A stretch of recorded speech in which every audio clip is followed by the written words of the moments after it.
Here are the two iterations of the activated carbon filter adapter. This has had the top part removed.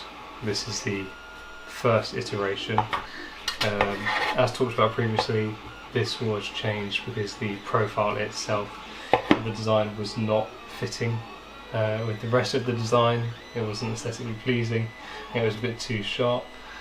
Anyway, so the functional changes that have also happened from this iteration to this, I'll quickly show you the change in profile.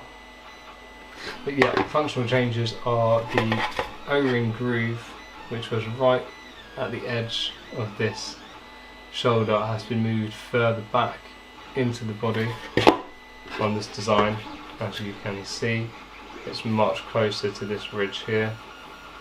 The reason for that is when this moulding is having the activated carbon filter itself screwed on, I wanted there to be a certain amount of travel before the activated carbon filter comes into contact with the O-ring.